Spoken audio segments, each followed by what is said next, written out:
Hey folks, good afternoon. Quick video here. I'm tired of people complaining about the visible wires from the original install of my Junsun in-dash stereo in my 2016 Ram 1500. Originally I had a lot of wires because I was testing, so there were wires that came out of here and went down to here for the power supply. Those were all hidden down now underneath here.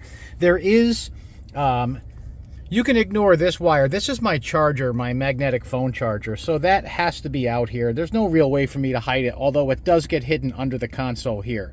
But this one wire here that does come out and go up to the dash, and this one wire here that comes up and goes around the dash.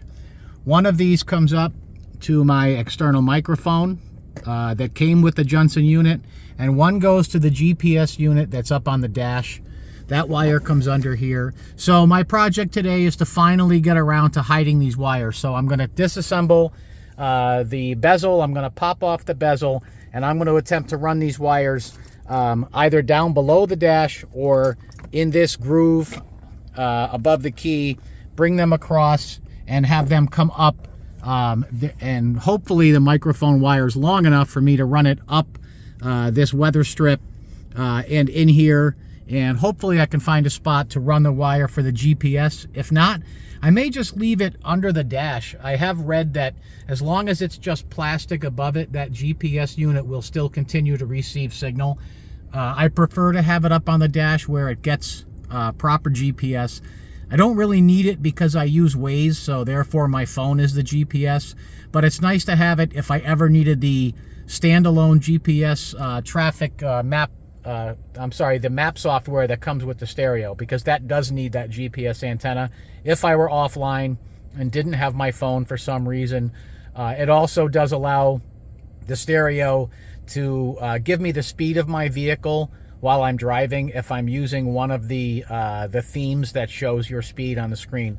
So I'm going to attempt to hide those wires so I stop having the people leave me the really douchey comments about how the wires look terrible. Originally, again, I did have a lot more wires because it was a test. I didn't know if I was going to keep this unit to start with. If worse came to worse and I didn't like it, I would put my UConnect stereo back in. That's in storage right now. So anyway, I'm going to try and get those wires hidden, and I'll see how I do, and we'll see what it looks like later. So hopefully I can stop getting all the fuss budgets that tell me how terrible it looks to have wire showing. And I agree. I really don't like it either. I just haven't had the time yet to do it. So let me see what happens, and I'll report back. So I figured one more time, just for posterity, I'll include how to remove this bezel unit. I'm going to take the small, slippery. I'm going to take the small little pad out of the top ram tray. In there are two T20 Torx bits. Those Torx screws are going to come out. Sorry, Torx screws. I'm going to use a T20 Torx bit to take them out.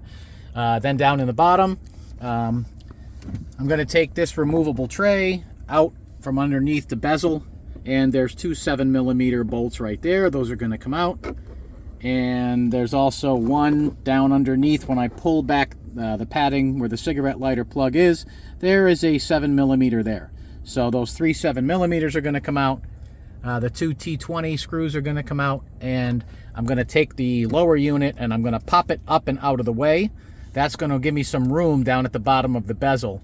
If I only remove the T20s from the top, the bezel will pull away at the top, but it'll get jammed up down here. And I want to be able to remove it to see if it's easier for me to run my wires down than to have to try and squeeze them into a crack. I don't want to damage any wires.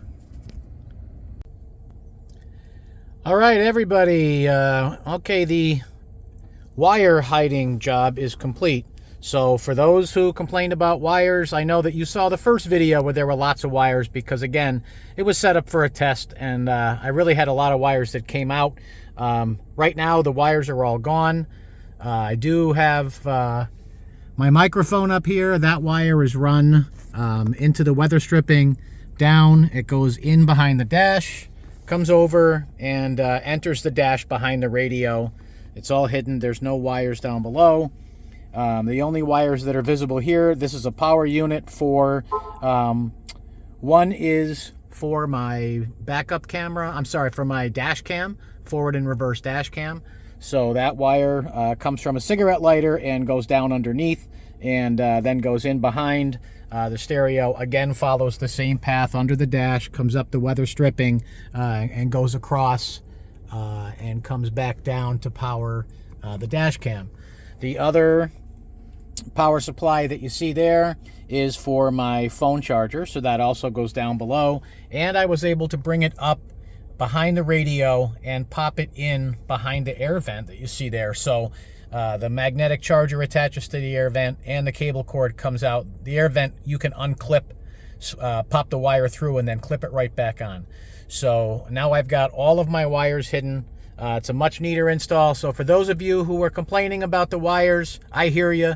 I don't like wires either, but again, my ultimate idea was that I would make sure this radio was good, get it tested out, make sure I was going to keep it, and then I could go back and hide the wires. So on a lousy, cold, rainy day today, it was a great project to do.